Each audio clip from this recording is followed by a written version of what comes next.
야고보서는 예수님을 주님으로 영접해서 하나님의 자녀가 된 믿음의 백성들에게 실천하는 믿음, 행동하는 믿음에 대해 강조하고 있는 서신입니다.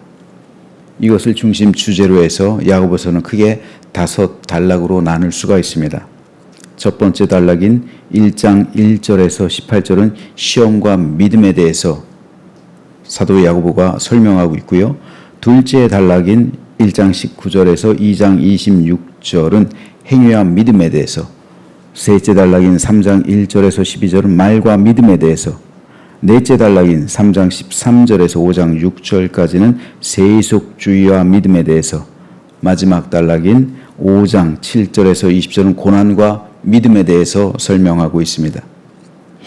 이처럼 야고보서는 구원을 얻게 하는 믿음과 구원받은 이후 그 믿음에 합당한 실천적인 삶, 즉 행동하는 믿음으로서의 성화에 대해서 강조하고 있어요. 즉 야고보서는 성화를 강조하고 있는 서신입니다.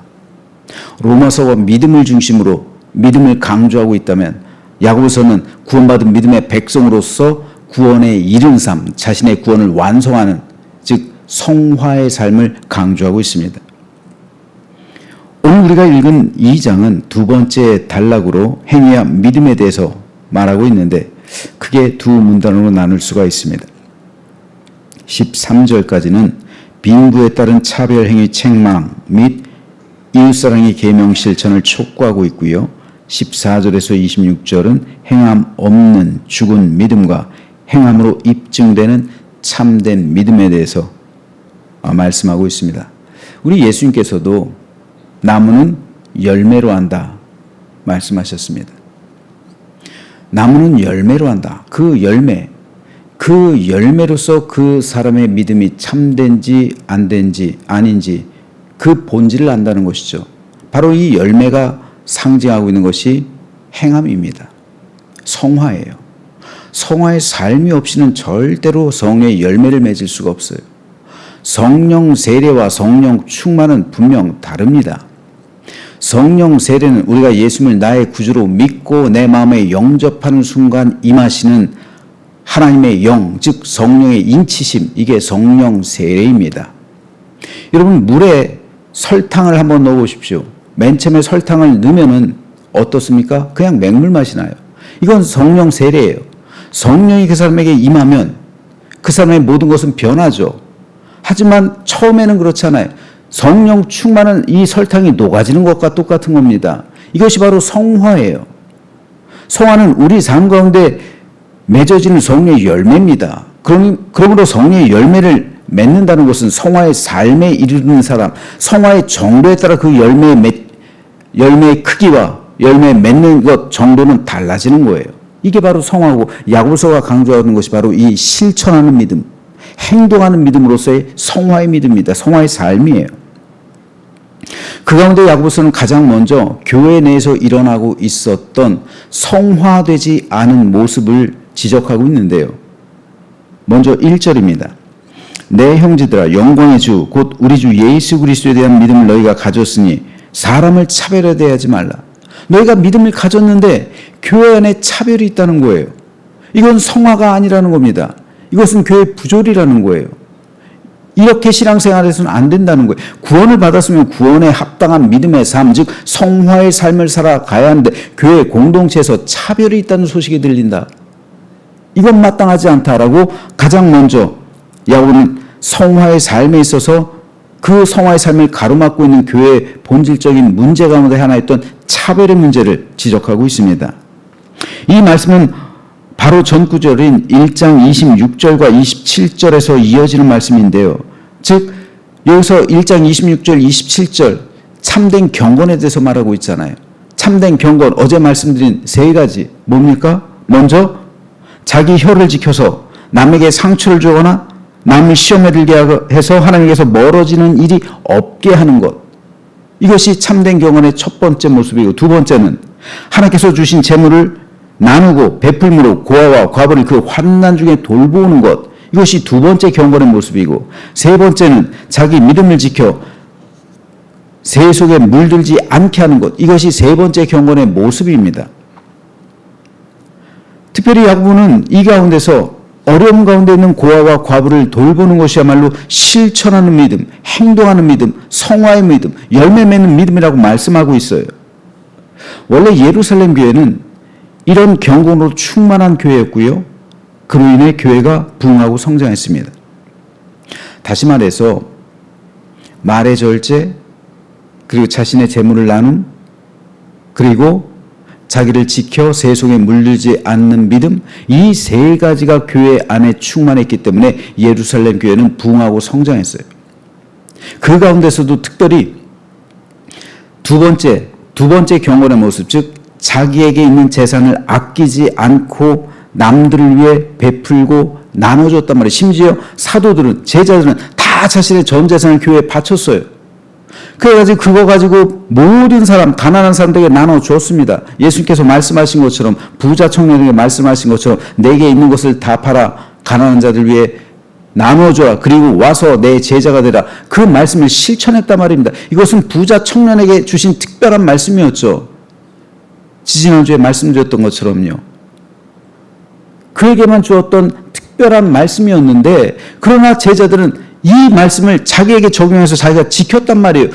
이거는 그에게 이것을 예수님께서 요구하신 이유는 부자 청년이 부정하게 재물을 축적했기 때문에 그거를 다 가난한 자들, 그 억울함이 있는 가난한 자들에게 다 나눠줘라. 그리고 나서 원망 없이 나를 따르는 제자가 되라고 요구하신 거예요. 그러니까 이건 사실 제자들에게는 해당되지 않는 겁니다. 그럼에도 제자들은 다 기꺼이 나눠줬단 말입니다. 바울처럼요.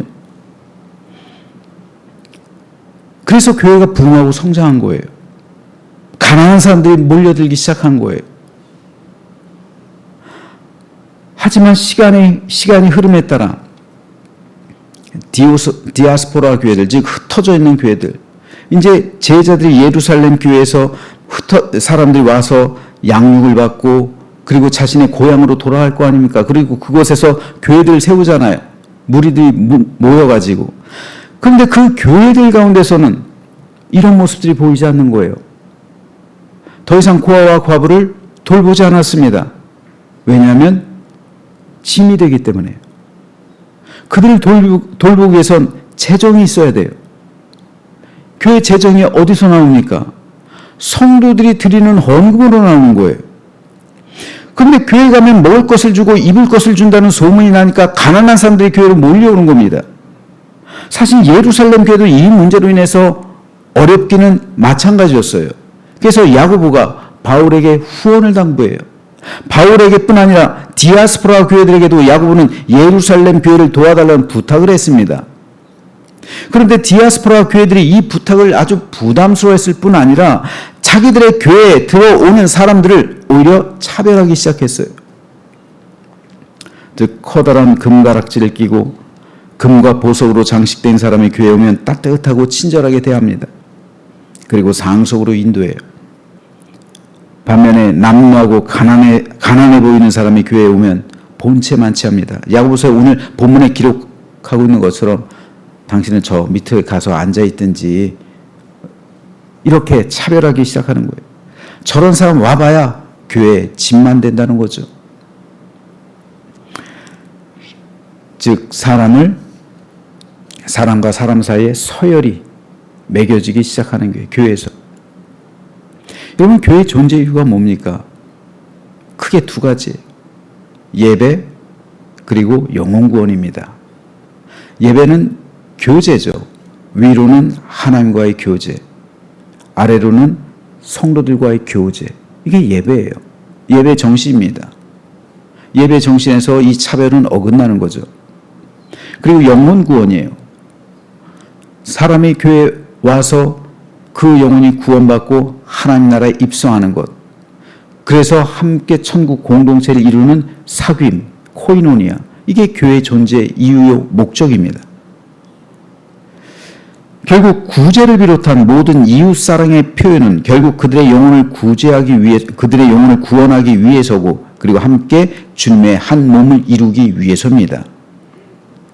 그런데 교회로 스스로 찾아오는 사람들을 옷차림을 보고 냉대하거나 심지어 쫓아내기까지 한다면 이것이 어떻게 하나님의 교회일 수 있을까요? 그 교회에 하나님의 영이 임재하시겠습니까? 세상에서는 사람을 신분과 재산에 따라 차별합니다. 사람들이 왜 그렇게 위로 올라가려고 하고 많은 재산을 모으려고 할까요? 남들에게 무시당하지 않고요. 대우받고 존중받기 위해서입니다. 남에게 존중받고 대우받을 때 사람들은 만족감과 행복을 느끼는 거예요. 차별이란 결국 서열입니다. 서열을 정하는 거예요. 서열을. 신분에 따라, 재산에 따라, 지위에 따라 신분이 정해져요. 이게 차별이에요. 교회 안에서도 이런 차별이 있을 수가 있는 거예요. 직분에 따라 어떤 보이지 않는 차별, 이 차별의 벽이 있다면 그 교회는 하나님 보시기에 합당하지 않을 겁니다. 차별이란 이런 서열을 정하는 거예요. 보이지 않는 서열. 특별히 재산에 따라 가진 자를 예우하고 없는 자를 무시한다면 세상에서처럼 차별이 이 교회 안에서도 보인다면 그것은 천국 공동체일 수 없을 겁니다. 천국에 이런 차별이 있을까요? 천국의 신분에 따라 서열이 있을까요? 천국에서 천대받고 소외되고 무시당하는 계층이 있을까요? 그렇지 않습니다.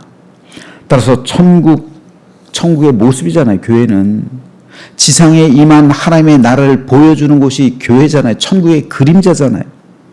실체의 그림자잖아요. 실체가 있으니까 그림자가 있는데 이 그림자가 잘못될 수가 있겠습니까? 잘못되면 안 되는 거죠. 그러므로 교회에서는 절대로 이런 차별, 서열이 있어서는 안 됩니다. 하나님의 은혜와 사랑은 차별 가운데 임할 수 없습니다. 하나님은 고아와 과부의 부르짖는 소리, 차별받는 사람들의 억울한 울음소리에 귀를 기울이시고 그들의 탄원을 들으십니다. 그래서 그들을 신원하여 주세요. 그들의 억울함을 갚아주신다는 말입니다. 그런데 이런 성도들이 함께 모여서 천국의 공동체를 누려야 할 교회, 그래서 샬롬의 은총을 누려야 할 교회에서 차별이 있다, 서열이 정해졌다. 이건 야고보가 들을 때, 이런 소식을 야고보가 들을 때 답답한 거예요. 한탄스러운 거예요. 그래서 야고보는 야고보서를 기록하는데요. 그 오늘 본문에서 성도가 형제를 차별해서는 안 되는 이유를 4가지 야고보는 말하고 있습니다. 첫째로 성도는 누구나 영광의 주 예수 그리스도를 믿는 한 믿음을 받았기 때문에 차별해서는 안 된다. 둘째, 하나님께서 이 세상에서 가난한 자를 택하여 믿음에 부유하게 하시고 하나님의 나라를 유업으로 주셨기 때문에 성도는 교회에서 차별하면 안 된다. 5절이에요. 셋째로, 하나님의 말씀이 형제 차별을 금하고 이웃 사랑을 명하고 있기 때문에 우리는 서로를 차별해서는 안 된다. 8절입니다. 넷째로, 형제를 차별하는 자에게는 하나님의 혹독한 심판이 있기 때문에 차별해서는 안 된다. 12절, 13절입니다. 이 4가지로서 절대 교회에서는 차별이 있어서는 안 된다. 서열이 정해져서는 안 된다. 누군가 우대받고 누군가 열등하고 이래서는 안 된다. 말하고 있는 거예요. 야고보가 담임하던 예루살렘 교회, 차별이 없었던 교회입니다. 예루살렘 교회 안에서 가난한 자와 부자가 평등하게 됐어요. 이방인과 유대인이 하나가 됐어요. 노예와 주인이 한 몸을 이루었어요. 형제라고 불렀단 말입니다. 노예는 주인을 주님이라고 불러야 됐어요. 근데 교회에 와서는 형제라고 불렀어요. 자매라고 불렀어요. 남자와 여자가 동등했어요. 2000년 전에요. 그 안에서 참 자유와 화평을 누렸어요. 2000년 전에. 2000년 전에 벌써 교회 안에서 여자와 남자가 평등해서 여자가 남자를 가르쳤단 말이에요. 이건 혁명이에요. 혁명적인 일이에요. 현대 교회가 2000년 전에 초대교회보다 못해요. 여자가 목사 안수 받는 거, 여자가 장로 되는 거 아직까지 반대하는 데가 많아요. 가톨릭은 아예 신부 안 되잖아요. 장로 마찬가지. 2000년 전에 이미 교회에서 이 차별의 벽이 그리스도의 몸으로 허물어졌는데 우리는 여전히 2000년이 흘렀음에도 여전히 차별하고 있어요. 여자를 차별하잖아요. 여자가 어떻게 목사가 돼서 축복 기도를 하냐? 여자가 어떻게 장로가 되어서 남자를 지도하느냐? 이런 차별이 있으면 안 되는 거예요. 이방인과 유대인, 노예와 주인이 형제라고 불렀어요. 어떻게 이방인하고 유대인이 형제라고 불러요? 어떻게 노예와 주인이 형제라고 불러요? 어떻게 부자와 가난자가 어울려 섞입니까? 어떻게 여자와 남자가 동등함을 누립니까? 그런데 초대교회에서는 이게 됐었다니까요. 그래서 천국이 된 거예요. 천국을 보여준 거예요. 천국이 이런 곳이라는 것을 보여주는 거예요. 그래서 예루살렘 교회는 날마다 부흥하고 성장했던 겁니다. 하지만 부흥하고 성장하지 않고 쇠락하는 교회는 반드시 차별이 있어요. 야고는 하나님의 교회들이 직면하고 있는 이 위기를 바라보고 있는 겁니다. 이 차별이 생겨나기 시작한 거예요. 초대교회는 달리, 초대교회와는 달리 다른 디아스포라 교회들에서 보니까 차별의 벽들이 생기기 시작했어요. 야고보가 바라고 있는 것이 이거예요. 따라서 실천하는 믿음, 행동하는 믿음으로 경건한 믿음 생활을 하기 위해서 먼저 교회 안에서 성도를 차별하지 말 것을 가장 먼저 야고보가 말하고 있는 거예요. 그러면 이 말씀은 오늘 우리에게도 중요합니다. 성도는 사랑의 대상이지 차별의 대상이 아닙니다. 나와 생각과 가치관이 다르다고, 나와 환경이 다르고 삶의 방식이 다르다고, 나와 살아가는 삶의 방식이 다르다고 서로를 판단하고 차별해서는 안 됩니다. 우리는 주님의 한 몸을 이룬 주의 지체임을 늘 마음에 새겨야 됩니다. 여러분, 손가락이 가시가 하나라도 바뀌었어요. 그럼 이 손가락만 아픕니까? 아니, 온몸이 아픈 거예요. 이로써 하나가 된 거예요. 마찬가지입니다. 우리 성도 가운데 누군가 아플 때 내가 전혀 아프지 않다면 그와 나는 남이에요. 그가 아플 때 나도 심정적으로 아파야 우린 주님의 한 몸을 이룬 천국 공동체가 되는 겁니다. 이렇듯 좋은 교회는 서로를 사랑하는 교회예요. 그렇지 않은 교회는 서로 다투는 교회입니다.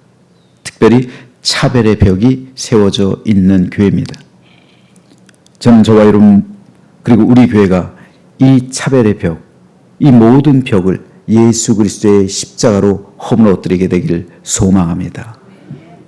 사도 바울의 고백과 같이 예수 그리스도의 십자가로 이 모든 벽을 허물어뜨렸잖아요. 그래서 천국이 됐잖아요. 근데 지금 오늘날 우리 교회들에서는 다시 이 벽을 세우고 있어요. 인종의 벽, 피부색의 벽, 그리고 가진 자와 없는 자의 벽, 사상의 벽, 가치관의 벽, 환경의 벽, 이런 벽들을 세우고 있어요. 그래서 못 넘어오게 해요. 못 넘어오게 해요. 이 벽을 못 넘어오게 해요. 이 벽을 우리 주 예수 그리스도의 십자가로 허물어뜨리는 진정으로 좋은 교회가 되는 우리가 되시기를 주님의 이름으로 축복합니다. 그래서 주 안에서 참된 자유와 기쁨을 누리며 서로를 존중히 여김으로 예루살렘 교회처럼 부흥과 성장을 이루는, 그리고 주님 보시기에 참된 교회라 인정받는 우리 교회가 되시길 주님의 이름으로 축원합니다.